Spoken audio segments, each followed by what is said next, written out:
It's 4 o'clock in Los Angeles. It's 6 o'clock in Chicago. And in the Big Apple, it's 7 p.m. Hello, everybody. I'm Mad Dog Scipio, joined as I am each and every week, God help me, by the mouth of the South, Amelia the Pitbull Chapman. And this is America's Best Podcast, What's the Buzz? Tonight, a returning guest and one of our favorites. I love this guy. He makes me think. He makes me laugh. Sometimes he even makes me cry. You're going to see one of those reasons why. I'm going to show Marc Sotkin the longest 4 minutes of his life tonight. But our guest tonight is Hollywood TV writer, producer, director, sometimes actor. You're going to see a bit of that tonight. Mr. Marc Sotkin, how are you, my friend? When did I make you cry? Well, I'm going to show you a video. Does that have something to do with my acting? Oh, it's all good. It's all good. Here's a good thing. They're very therapeutic. Mm-hmm. Very therapeutic. Well, first of all, it's been far too long. Yes. I apologize, but the show has picked up and taken off. It's actually kind of taken a life of its own, which we're grateful for. Yeah, we're so thankful that we have an audience. We got an audience, right? But listen. I got to take my hat off to you. Building an audience online is not an easy thing. No, it's not. And you've been at how? So when did you start this? Okay, I started this show 6 years ago, 6.5 years ago. All right, so it's an overnight success. Great. Yeah, exactly. It's the way it works. People are always amazed how hard it is to. Oh yeah. Well, you were on one of the earlier shows I did with Shirley, my late co-host Shirley, and we were talking about your crystals. We were doing the psychic show back then. We were talking about UFOs and ET. Yeah, everything. Absolutely. I love that guy. See, Marc is a conspiracy kook, Amelia, like we are. And I love that about him. Well, you're kind of a conspiracy kook, Marc.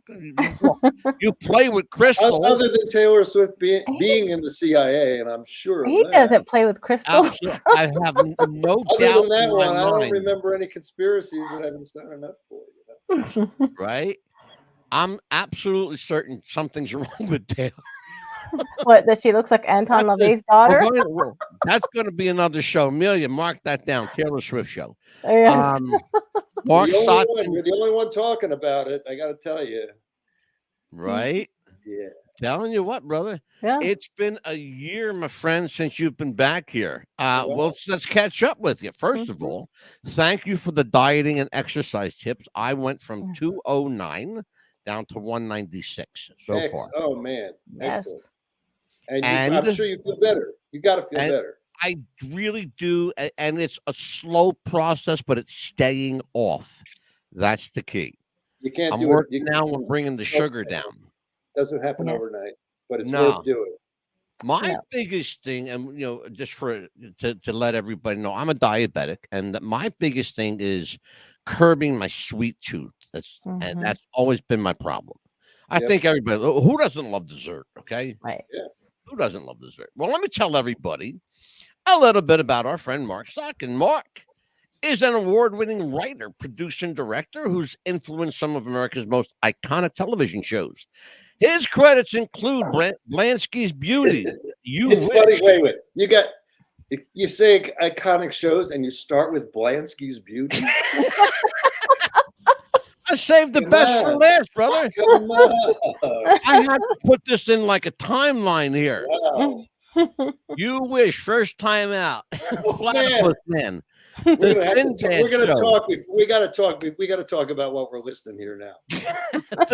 Golden Palace, Golden Girls. It's a living.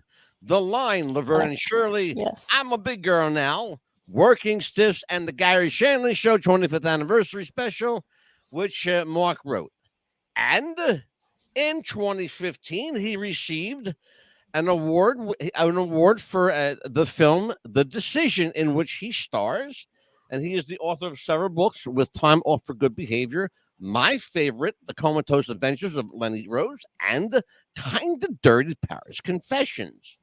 Marc is also the host of his own podcast, Everything About It Is Appealing, And Mark is the recipient of the prestigious Writers Guild Award for Best Comedy Variety Shows or Special. He is always candid, always informative, and is always a welcome guest here. Would you please welcome Marc Sotkin? Yes, welcome. Wow, sounds like you're welcome to my funeral. Jesus. Well, it's great to have you back. It really, really is. So what have you been up to? Let's talk about what you've been up to here. Oh, let's see. So I wrote a pilot this year that's still being chopped. Okay. I actually just wrote a screenplay that's an adapted version of Kind of Dirty Paris Confessions. Oh, And- beautiful. And we're just getting ready to shop that. So we're gonna see what happens. Beautiful. Yeah. Listen, if you need a showrunner, I'm the guy. I need a showrunner. Hopefully, I'm the guy. Yeah, right. Man, let's talk. We had Lacey J. Dalton here last night, Country Music Hall of Fame inductee. Talked about writing, and then I knew you were coming on tonight, and that's your prolific talent is you're a writer. I asked her last night about writing, the art of writing, and her muse and what she goes to find words for a song. I want to kind of flip the script a little bit. How do you write? Do you write, Mark, for the masses, or do you write for what makes you laugh? Yeah. It's whether I think it's funny enough or not. And fortunately, over the years, the people who have hired me have felt that there's enough people who share my sense of humor that we're going to be okay. So, Yeah. I mean, part of my writing process, when I write, I always, it's harder when you're doing a novel, but certainly when I'm Yeah. reading a script, every time I sit down, I go back to the beginning. And it's always, is this funny enough? Is this funny enough? Is it funny enough? Well, that's the question. That's a remarkable question. Is it funny enough? Defines for me funny enough. Because Well, Jerry because Lewis had. as a professional comedy writer, you Mhm. can write a joke, and I know that it's a joke, Right. but is it, there's like a couple jokes. When you watch shows, every once in a while, somebody will say something, and the punchline is whatever. Yeah. I've Is seen it it kind of I've like seen it a a million trigger times. thing? Is it like a trigger that it's like this thing pops in your head and goes, okay, that's the one. Like that's That's funny. if you're lucky. Yes. So Yeah. there's writing jokes because you need a joke here, Yeah. and then every once in a while something happens, and you go, "That's pretty fucking funny, Mark," Mhm. and, and that's great. I mean that's I've always said I don't write the jokes. I just get to read them first. I don't Yeah. know how. It's how I'm wired. It's how my brain is wired. And when it's cooking and it's working, it's great. It's fun. Yeah. Mark, And you but hear there's other times when you're on a show like You Wish or right. First Time Out, and you might as well be working in the coal mine. when you It's write, not do you good. The hear cast isn't great. do you hear when you're writing, do you hear the joke in your head? How how it should sound, the inflection, the tonality, and if you do, how do you get an actor or a cast member to hear it the way you hear it, or to say it the way you hear it, I should say. Uh, a couple things there. Okay, Mhm. so first, when I'm writing, I'm basically doing improv in my head. Okay, Okay. my background when I first went to Hollywood, I was actually discovered in an improv show. I did a lot of improv. So when I'm writing, I'm Yeah. basically improving in my head. And like if it's Golden Girls, if I'm writing Dorothy, what would I say if I was Dorothy here? Yeah, It's not like exactly. Dorothy's. What would I say if I was now? If you get lucky, now a character like Dorothy Yeah. on Golden Girls had very much my sensibilities. So I could write all 4 of the ladies. Yeah. But my favorite was to write that character. I'm cynical. I'm all those things that Dorothy was. Yeah. So, yeah. And sometimes you're working on a show and the characters aren't as clearly defined, Mm-hmm. and that makes it tougher. So I yeah, think it it's fair to depends. say And just wait, the other yeah. part of that is, and sometimes you'll write it how you hear it in your head, but if you have a great actor, they're going to bring something else to it. Yes. And That's where I was going to go. Absolutely. I was going to go there because I have a question for you, and I don't know if there's a defined answer to this, but clearly on the Golden Girls, every one of those actresses were hilarious, and They they could all hit all, home runs. They all hit home yeah, runs. every one of them. But Right. there was a special emphasis. As a viewer, I see it. I don't know if maybe I'm looking at something, in a prejudicial light, but to me, Dorothy always had the That the home run lines. She was always the go-to. Why was it that B. Arthur had, like, she was so good at what she was? Because that's your answer. She was brilliant. She was Yeah. brilliant, and the character was also the glue. Yeah, true enough. Yeah. yes. So And I she always had that answered my look. own they were all question. funny, but her character was certainly less silly, Yes. for lack of a better word, than the other Yeah. characters. Was it hard to write for Betty White? Because No, Betty just seemed like Betty was very easy. aloof. Was that? I got to ask you. No, God bless her, she's gone now. But she just had this. I have a feeling that she was smarter than she appeared, because she always appeared. Completely. She's That's what brilliant. I want to get to. She always appeared, like, in interviews and on television. She always appeared aloof, like she was No, kind of like, Betty? Not at all. yeah. Yeah. No. So here's the thing. So Betty, Yeah. Betty was really fat, really quick, really Mhm. fast, and devilish. Okay. Okay, that's what I'm getting at. There you go. Go ahead. She loved, if we would write something that was a double entendre, Hmm. her favorite. She You could loved to just, go for the dirty. Yeah. oh my God, directly to the gutter. But Yeah. do it so well. And she was just herself, was just so fast. And So she no, seemed like I such a loved. sweet woman. They were all great, but Betty was. I'd grown up watching Betty, so Yeah. it was a thrill. Yeah, Betty and I got along really well.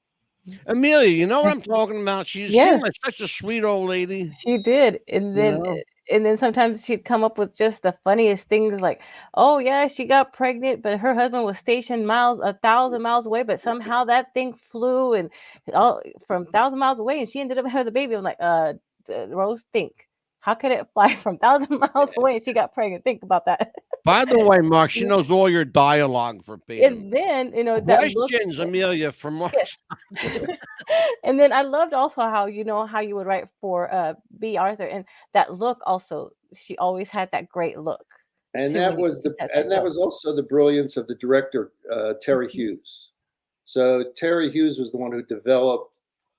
When they were around the kitchen table, someone would say a joke, and then Terry would go reaction from B, reaction from Rue, back to B, over to Estelle, and he would take a joke that was, a 10-second laugh and turn it into a 25-second laugh Yes. because of their Yeah. reactions, and that's their brilliance. It's not like anybody was writing and the ladies react. You didn't have to do that. You just had to get the joke that was funny, and part of that was we shot in front of a live audience, so he would keep it going as long as the audience was laughing. So That's fantastic. Remarkable. And when Go you ahead, would Neil. sit, and when you would sit like in front of a table read to read the show before you went on air, did you guys change anything before a table read? So my job was it's writing. So part of my job, I'm called what's called a showrunner. Okay, so kind of like a head football coach.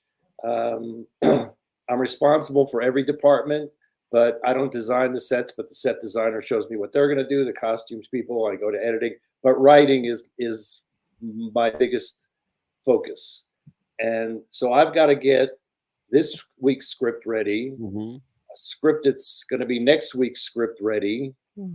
Script that's going to be after that, and we're going to do 25 episodes. So I've got to keep all those stories going. But so the week before a script goes to the table, that whole week we're playing with it and adjusting it until Friday, which is the day we shoot this week's show. But for next week's show, I will go in a room with 3 or 4 people who I trust, and we'll just go line by line by line again. So even things like, and this didn't happen. If Blanche would say, what time is it? No one just says, what time is it? Dorothy's got to say, why? You got to give Mel Bushman a sponge bath? There's got to be. There's always a comeback. Is there something better than just what time is it? Right. So anyway, that would be Friday. We'd go line by line, and then that Monday morning, we have the first table read. Okay. Yeah. Which is always exciting because the ladies it's cold reading. The ladies haven't seen the script. There's a whole bunch of people there. Makeup, all those people are there, and you're going to hear laughs, and you're also going to hear stuff that isn't working. Right. So after the Monday table, I'm going to tell the director, okay, you can go work on these scenes, but don't bother working on these scenes because we're going to go do some more work. I've got a question right along that line. Yes, along that line. How do you keep material fresh? How do you keep yourself from getting stale or from retelling a joke or a bit? We're not supposed to do that. Well, yeah, I know. But every once in a while, and I don't do a lot, okay? But every once in a while, I will use a joke that I wrote in another show, and real fans will catch me, okay? Yeah. So, and I don't. It's not stealing; it's an homage, okay? Sure, exactly. So yeah, there's always. Here's the problem. There's only 7 stories, okay? Yeah. The rent is due. Lucy's painted her hair purple, and the boss is coming to dinner. Your high school nemesis is coming. So how do I do 200 episodes of a show and fool you that it's still the same 7 stories? Yeah, 7 storylines and 200 episodes. There you go. So yeah. So how do you keep it fresh by, for instance, especially on sitcom, writing staffs don't necessarily. They had done 4 years of Golden Girls before I went on Golden Girls. It's not uncommon for there to be big changes in writing staffs after 3 or 4 years because you do start getting stale. And it's like someone has to go, oh, yeah, I think we did that one already. So, yeah, it's. Can you get away with totally unreal, unbelievable storylines in a sitcom then or today? I'll give you an example of what I'm talking about. I've told you this before. My background is pro wrestling. Right. And there's a term that we had in wrestling called suspension of disbelief. Okay. You know where I'm going with it then. How do you go ahead? Yeah, well, especially if you're doing comedy. So Laverne and Shirley was a cartoon with people. Okay. The first joke that I wrote on Laverne and Shirley was on stage. We were at a run through. Okay, and I had just started that week, and they were trapped in a house that they thought was haunted. Okay, and they're trying to get out, and there was a suit of armor in this house, and I said, take the helmet from the suit of armor, put it on Squiggy, and use him as a battering ram and try to get out. That's a cartoon. That's bigger than what. That's not real life. Yeah, that's on Laverne and Shirley. That works. Sure. That's Wile E. Coyote and Roadrunner. Right, exactly. Yeah. Exactly. That's exactly Wouldn't what it is. Yeah, wouldn't for sure. do it on the Golden Girls. Not going to make sense. So you True. really have to This is look true. at, so what is, and You Wish was just a horrible show. Okay. I was going to ask you about that. You went there. Thank you, because I was going to go there. Okay. So, What that was happened? what happened? What? Yeah, I mean, did something happen to your mojo? Your No. I was a hired hand. I wasn't the showrunner. I was not the showrunner. Oh, okay, gotcha. No. Okay, I was there like 2 nights a week to help. Okay. okay. So from the How'd you get concept of the snookered into that show, one, brother? the concept of this show was there's a single mom with 3 kids, and they find out that they have a genie. Okay. Mm-hmm. And the mom doesn't want to use the genie because it'll spoil the kids. Mm. I'm sorry, if you've got a genie, Yeah, I'm rubbing the lamp. Mark, we got all a the guy. time. Yes, We got absolutely. a guy in our chat room. His name's Leon Barfield. He says, "My favorite Golden Girls line. Sophia was with the pitcher in Sicily in 1912, and tells a story. Can you give us the backstory on that? What Leon's talking about?" Well, so here it's sort of interesting. So yeah, so what, as I just said, there were 4 years of the Golden Girls before I got there. Mm-hmm. So I get there, and now there's some writers who have stayed on, okay, and they start giving me scripts, and I see the character of Sophia used to do these stories, Picture It, Sicily, 1912, and I guess maybe it was the one that I just read in this first script. I didn't like it. I said, okay, let's cut this. And fortunately, Nina Feinberg, who is our line producer, said, no, we do those all the time. People love those. So I said, oh, okay, well, I'm not stupid. I'm not going to make Rose the smart one. And I'm not, so that was the background. So they happened before I got there, those Sicily stories. I'm glad they were his favorite. They weren't mine. Amelia, questions for Mark? Yeah. And also, well, you were talking about Laverne and Shirley earlier. What was your least character to write for Laverne and Shirley? Least favorite? Least favorite for between the two of them? Yes. Or didn't have a least favorite. They would both on different weeks just blow me away. I mean, I go to editing and watch it, in person, Cindy Williams wasn't somebody who, blew you away. The camera loved Cindy Williams. Mm-hmm. I'd go to editing and go, wow, man, and they were just both brilliant physical comedians. It was a contentious place to work. Okay. When I got there because Cindy had just had the entire writing staff fired.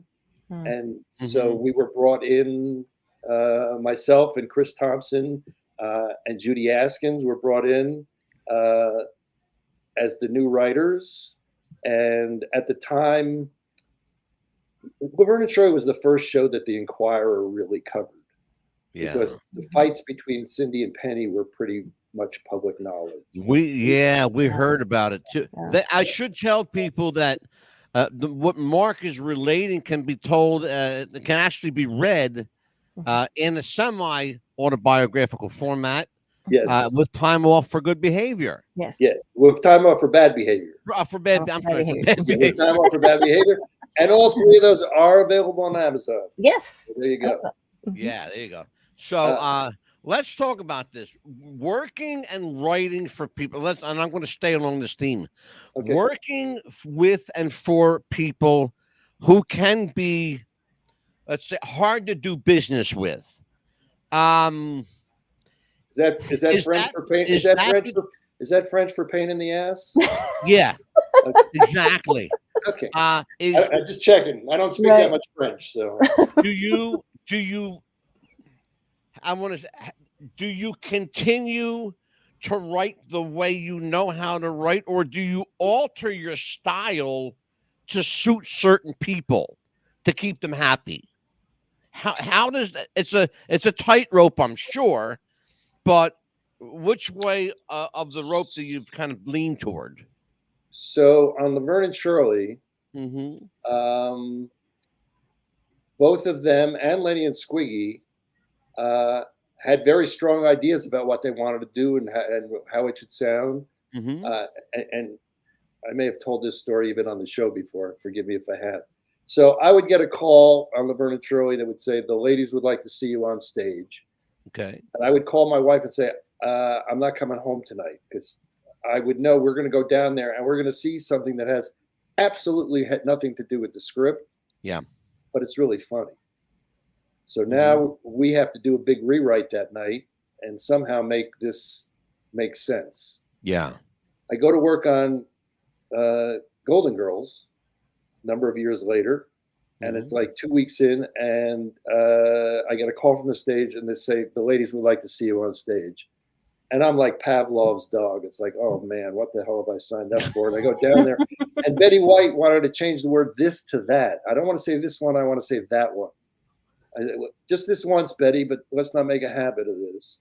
And she laughs about it. So here's the thing. Because I survived Laverne and Shirley, producers used to get fired all the time on that show, and I never got fired. I got to work with people like Danny Thomas and B. Arthur, and Garry, and big stars, and people who had reputations of being hard to work with. Yeah. All they wanted was good. Yeah. Okay. Now, if you're working with somebody who's not great, and they're a pain in the ass, it's a long night for you. That's a pain in the ass. Well, let me talk to you about that, because as you're telling the story, I'm thinking of something here. This story that you tell, I'm sorry, that story that you tell about Betty White. Yes. Is it because she knew that she knew her delivery style? Is that where? Yeah, and she was just more comfortable saying it that way. Saying that instead of this, yeah. And on Golden Girls, and actually every show that Whit Thomas did, so they did, Soap and all the shows that Whit Thomas did. Sure. It was a very writer-centric company. They had so much respect for the written word. The lady, when everybody, and it's, it's really rewarding. When people talk about Golden Girls, they talk about the acting and the writing.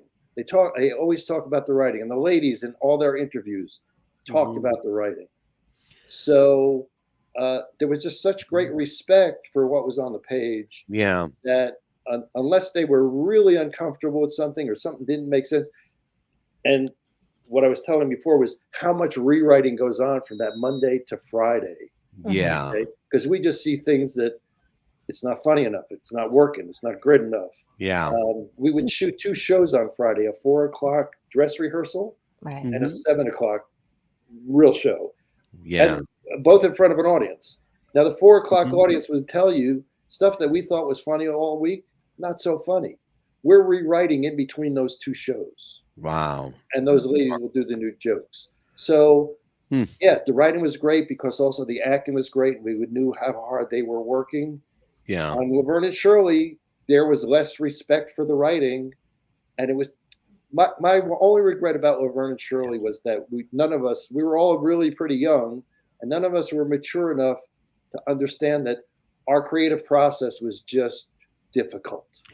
Hold that thought. I'm going to go right there, but I'm up against a hard break. We'll be right back after this. Cool. Step 1, train the people only to consume. Step 2, infiltrate adults with the news. Step 3, indoctrinate the children through the schools and the music and the apps on the phones that they use. Step 4, separate the right from the left. Step 5, separate the white from the black. Step 6, separate the rich from the poor. Use religion and equality to separate them more. Step 7, fabricate a problem, made a lie. Step 8, put it on the news every night. Step 9, when people start to fight and divide, take control. This is called situational design.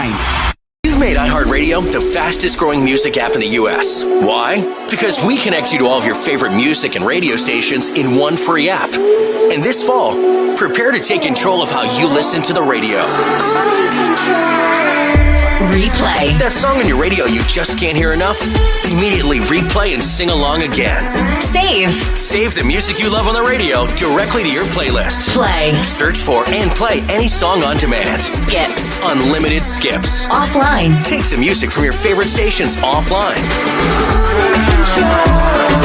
Introducing iHeartRadio Plus and iHeartRadio All Access. Your radio now on demand.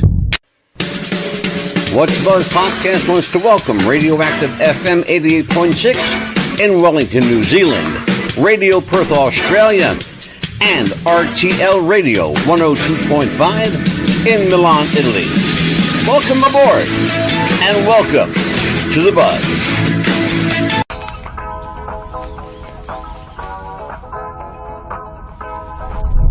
Hey Max, what's going on? I'm X, and from this moment on, I'm going to be your own personal AI DJ on Spotify. Let's go.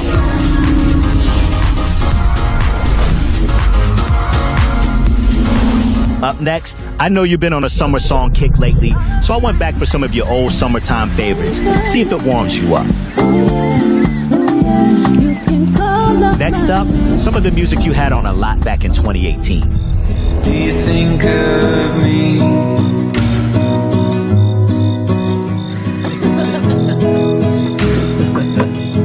Walking out there. All right, Max, let's get you out of your feels and switch up the vibe. You've been into dance music lately. I got this brand new release to get you moving. Introducing DJ, the best of Spotify made just for you, one tap away. Powered by AI, delivered by me, your very own DJ. We are back with What's the Buzz, America's Best Popcast. I'm Mad Dog Scipio, along with Amelia Pitbull Chapman, our special guest tonight, television writer, producer, director, Marc Sotkin. Mark, when last we left off, we were talking about young writers, temperamental, contentious stars. Is there ever an acceptable time to blame an actor or actress for their difficulty? And if so, what I don't know if I'm going to say what are the circumstances that one might do that, or do you never broach that subject? I never did. So, you know, I didn't create Laverne Shirley. I didn't create the Golden Girls. I was hired on well-oiled machines. Okay, right. So would never be my place to do that. You mentioned earlier one of my favorite shows. I still watch it now in reruns. Soap. Yeah. The writers of that show, and I have a soft spot in my heart for writers because I like to write. That was comedic brilliance at its absolute best for 4 seasons.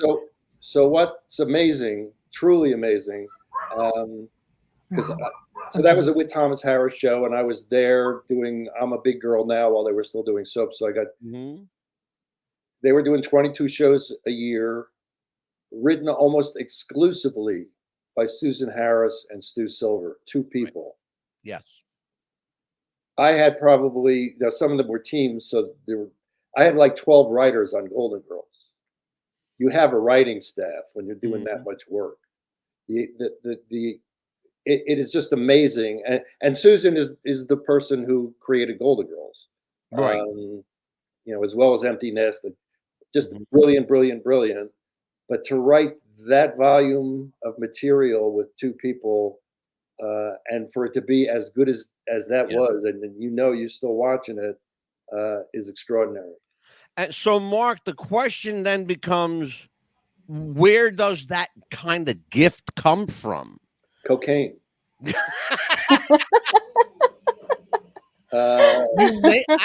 may be on to something. I'm not even kidding, folks.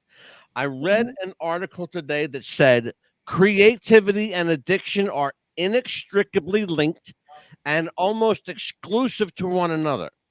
So let's talk about that. Okay. How So high do you have to get? I don't think Susan was doing cocaine anyway. Anyway, so the creative process is as much fun as it is. Mhm. It makes you a little crazy. People cut off their ears Mm. and shit, right? When they're Yeah. painting. And so there's a lot, drugs and alcohol can smooth things out. And some people need it to go to that place. I always found when I was working on shows, I couldn't do the producing part and all that. Pot was always my drug of choice. I didn't do cocaine and I don't like alcohol. So, but I couldn't, if I would smoke pot, I don't want to go to editing. I don't, I would love to have been a writer, Mark, back in the 1950s in that Sid Caesar room. Well, they were all drunk. Well, that's and you know what? Or people were smoking pot in the 50s. People. Yeah. Oh God. Yeah. Oh, yeah. Yeah. Well, that's. I mean, and I worked with writers where I would tell them, you need to go out and take a couple hits because you're coming down. It's funny because Sid Caesar said in one of the last interviews he ever did was, the more liquor flowed, the funnier we got. Really? Well, and sometimes you think that's happening, right? And you may or may not be like. You may or may not be right. Right. So I can't smoke pot and sit at the computer and write because I'm a writer who does not love to write. And so if I'm at the computer, I'm Googling something or I'm playing Free Cell. I'm not writing. That's a confession you never exploited on the show before. Which one? That I don't you're like to a writer that you're a writer that doesn't like to. Let's talk about that. When people go, I love been here 6 times. You've never told me that. Oh, people go, I'd love to write. It's like, oh, fuck you. Amelia, we caught Mark in the move tonight. However, where I was going with this, sometimes I'll smoke some pot and go for a walk, and I will get a download or I will get some jokes on what I'm working at, but I can't sit and write, do the fade it, write the exposition and all the stuff that you have to do. I can't do that if I'm smoking pot. I know what he's talking about sitting there for hours. Yeah, go ahead, Amelia. Go. Yeah, I can understand what he's talking about, sitting there for hours and just sit there and write.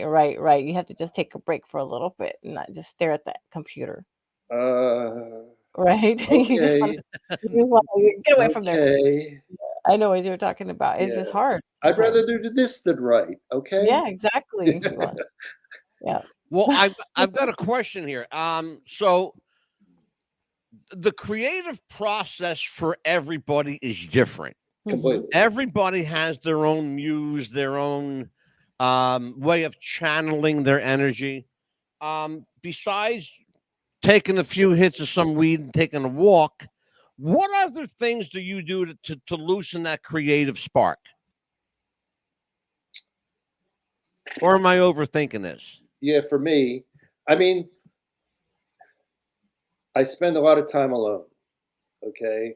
When I was getting married, actually yesterday was my anniversary. We're married for 54 years, but before we got married, yes, that's right. It was a happy anniversary. Happy anniversary. Yeah, we couldn't do it yesterday. Anyway, because we were going to have. I originally asked Mark to come on the 5th, right? But he couldn't because it was his anniversary. Yeah, we're going out to dinner. Anyway, before I got married, my mother said to Deborah, my wife, he spends a lot of time in his room, right? Because if you're not cool, we don't know what he's doing up there, but he spends a lot of time in his room. And fortunately, she's okay with that. So, there are times I go, you know what, is this my process or is this just bullshit and I'm avoiding the work? Well, I don't know which it is. But that's a great segue, Marcus. I want to show people, if you don't mind. Yes. I want to show people the product, the result of Mark spending too much time alone. When you said at the beginning of the show, why do I make you cry? Well, This is one of those reasons I cry. Let's take a look. And now, a Boomer Alley video. Today, from the Boomer Alley newsroom, a special investigative report. For years, Boomer men have been ridiculed for checking out younger women. Dirty old man, cradle robber, act your age. I've heard it all. Not about me, mostly about my dirty old cradle robbing friends. So this is not about me, okay? But why do men objectify women, treating them like pieces of meat, ignoring their brains? And how come women never seem to exhibit this kind of behavior? Or do they?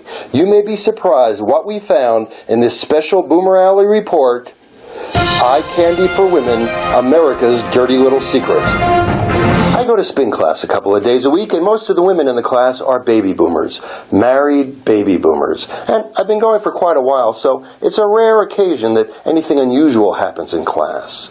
Well, lately, for the past few weeks, a younger man has been coming to class. We'll call him Jim because, well, his name is Jim. He's well-mannered. He's quiet. He doesn't warrant unwanted attention or advances. So what is it that has Jim's life turned upside down? Why can't he eat? Why isn't he sleeping? What's happened to Jim's self-esteem? Could the answer lie in the fact that the women in the class are practically falling off their bike seats over this guy? Yes, it could. Jim has become eye candy for women. I used my hidden flip video camera so you can see the shocking truth for yourself. Please excuse the quality of the picture. I had to hide the camera in my pants. Okay, here we are spinning. Now, normally Kathy, the instructor, will ask at some point, how's everybody doing? And we'll give a mildly enthusiastic woo, so she knows that everybody's awake, and then we'll keep spinning. Well, since Mr. Cutie Pie has gotten to class, things are a little different. Kathy still asks, like always, but how is everybody? Woo-hoo? Woo-hoo indeed. And if that's not bad enough, then Kathy herself asks him, how is everybody? Who are you women kidding? You're as bad as we are. Poor kid. Now, is this an isolated case? Hardly. I want you to meet another young man. Let's call him Jim, but just because we don't want to have to make another little name thing under him, listen to his story. So I was walking, and this woman pulls up next to me in her car, and she says, if you get in the car, I'll give you some candy. So I got in, and she says, I don't have any candy. You're the candy. Eye candy. I dropped out of college. I thought about becoming an exotic male dancer for a little bit, but I can't really dance. And my mom won't let me. I haven't been sleeping at night, and I've been breaking out in a sweat every time I hear Katie Couric say the words, stimulus package. After that spin class, I asked Jim how he felt. Well, you know I've got a brain. I'm not just a piece of meat. This is dirty. Do you hear that, ladies? I'm not a piece of meat. I have a brain. That's right. We men have feelings. Sometimes we hurt. I'd like you to think about that the next time you're checking out some young dude. And for your boomer guys, next time you decide to look over some young miss, well, I think now we're pretty much off the hook. Enjoy. That's what I think. Let me know what you think. I'm Marc at boomeralley.com. That makes me laugh every fucking time I watch it. That's hilarious. Where did that come from? You got it. You have to fill me in. That's hilarious. That's 4 minutes. It's probably the longest 4 minutes of your life, but it was 4 minutes of fucking brilliance. It was true. I took a lot of spin. I actually wound up teaching spinning for a long time. I was a spin instructor, but that's when I was still just taking spinning. And yes, it was a class with mostly people in my demographic, and this young guy showed up, and yeah. So, I mean, that was Boomer Alley, and that was kind of a weekly video that I did for a few years. Made a couple hundred, over 100 of them, maybe 200. I don't know how many. You can find them on marcsotkin.com. Yes. So they're all there, and yeah. Well, Mark, let me ask you about that. Does real life make great fodder for comedy? Well, that's all. We all poop, and we all find it funny. So my 3-year-old granddaughter, okay, started telling knock knock jokes, and she goes, knock knock, who's there? Orange, and she still doesn't get the idea of punchlines, Mm-hmm. and no one's doing it. She goes, knock knock, orange, and nobody cares. A couple of weeks ago, my son sends me a video. She goes, knock knock, who's there? Poop.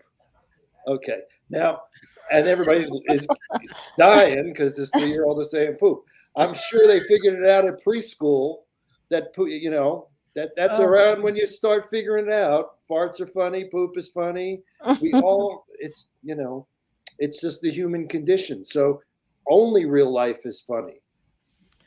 That's remarkable. How do you take kind of, I want to go like in this direction. How do you take a tragic event or a real life event that's not so funny and make light of it?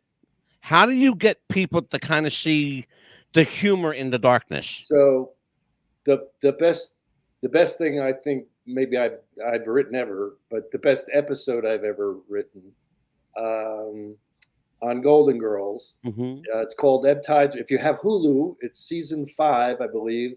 It's called Ebb Tides Revenge. And in Golden Girls, there was a character who was Dorothy's brother, Sophia's son, Yes. Phil, who was never seen. Okay. Right. But he was a cross-dresser. Mm-hmm. And they always made jokes about cross-dressing. I remember. And I killed Phil. Okay, so I did that funeral. Mm-hmm. So there's very touching parts of it, and there's very funny part. I mean, he was a cross-dresser, so that makes it somewhat easier. Yeah. People laugh at, Is that the episode, Marcus? Sorry to interrupt you, but if I'm remembering this right, I hope to God I am. Is that the episode where Blanche comes out in this flaming red dress? Right in the opening. Yes, exactly. Yes. That's okay. That was hilarious, by the way. Now she comes out with the red, and she goes, "I'm ready," and Dorothy says, I'm ready. to run She's with the bulls in dressed all in red. Pamplona, and that's her funeral dress. Yeah. Yeah. Mhm. So, yeah, there's lots of. I don't remember every joke I wrote, but one of the. So here's comedy. Here's the work of comedy writing. Okay. Dorothy in that first scene says to Rose, "Rose, have you ever given a eulogy?" And Rose says, "At a funeral." And right, and then Dorothy goes, "No." And at first I had it as no at an all-you-can-eat buffet. No, but that was okay. But and then it just came.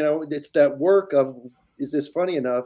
And she goes, "No, Rose, at a pie eating contest.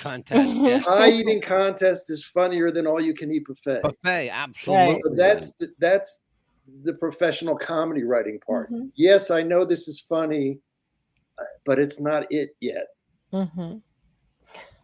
I have a question that I'm gonna let Amelia piggyback off this. Do you ever hear your material come out of other people or other shows?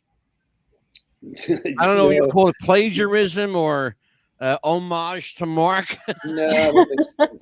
No, not really. You say that in a sad way. No, well, I wish I had someone to sue. Go ahead, Amelia. It's all yours, kid. No, it's like, how he was saying, about that. What was your favorite line that you've ever written for anyone, for any show? Favorite line? Wow.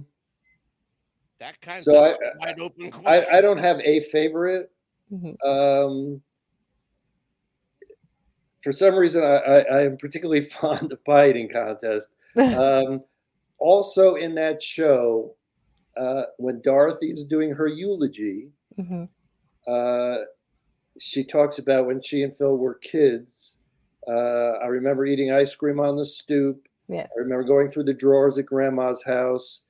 I remember dressing up as the Bronte sisters. Mm-hmm. Not the funniest joke in the world, but it got it got a good laugh. But it was smart enough for Dorothy. Yeah. The fact that they were dressing up as the Bronte sisters, and I don't read a lot. I'm not well read. But again, when you're writing and you go, oh, the Brontes, I think there were two of them. Well, something that they did So together. I like that joke because it's really smart. Mm-hmm. So that's one of my favorites. I've got a few, but yeah. And also, did you ever, like, let's say, for example, if one of them crocheted or knitted something, did you ever incorporate that into the scene while they were Absolutely. like this? So you mean if they did that in their Yes. real life? Uh-huh. Probably more on Laverne and Shirley because they would bring stuff from their, Penny Marshall. Laverne and Shirley for me was like graduate school in terms of physical comedy between Penny and Garry Marshall and all of them. But Penny used to say, no one sits, just sits and talks. Yeah. Someone's always doing something, whether you're playing with a pencil. And if Right. you're playing with a pencil, then you start cleaning your ear with it. What's going to be funny with the pencil? Mm-hmm. Nobody just sits and talks. Well, So I I don't know remember us doing something. any. I'm sorry, what? I know something that Penny did bring to the show that she did in her personal life. She used to, in her real life, she used to drink Pepsi and milk. Yeah, milk and Pepsi. Yeah, that was her. Exactly, and she did bring that. Well, the Schlemiel Schlemazel was, Mm-hmm. when girls used to do jump rope and they used to do all those. Yeah, exactly. It was actually early rapping. Yeah, right. Exactly. That was from Penny's youth. The whole Schlemiel Schlemazel thing. Mark, I saw recently outtakes of the Golden Girls, and there was a scene I just fell on the floor. It was an outtake of Betty White, Rue McClanahan, and B. Arthur sitting at a round table, and apparently Betty went up on her lines. She forgot completely and she started to go into the spiel. She started to make up a story on the spot, and it got more elaborate and more exaggerated. And I could see, and B. Arthur was pretty, stout faced. She never really showed much, but I saw her like go like this, and she was turning, and Rue McClanahan was just like lost it. Was it ever appropriate to take a moment like that and use it in a show where they just completely lost it and just? No, first of all, that didn't happen very often. There weren't a lot. There wasn't like a big blooper reel for the Golden Girls. They might go up on a line and then you go back and you shoot the line again. Right. But the answer is no, because you'd be, getting off story. Right. I thought about that because I saw it recently. It was maybe 2-3 weeks ago. I saw it on YouTube, and it was just so damn funny because it was organic. Mm-hmm. And watching Betty White sit there and just embellish upon embellish, it was just hilarious. So she was funny and fast. Mm-hmm. Yeah, I was going to say, well, she had a quick wit, boy. Did you ever? Was it ever appropriate? I'll use that word. Was it ever appropriate if you had knowledge of some things that they did in their private life? Was it ever okay to incorporate that in a storyline? Could you ever make fun of that? No. No. No. I was curious about that. Go ahead, Bill. No, they probably been times. Why'd you do that?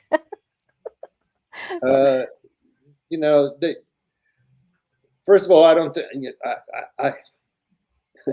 I was never really that friendly with any actors. Mm-hmm. Probably Garry Shandling was the closest because we met before we met very early on, so we were friends. Yeah. So I did never used to spend that much time with actors, so I wouldn't know that much about what was going on in their private lives.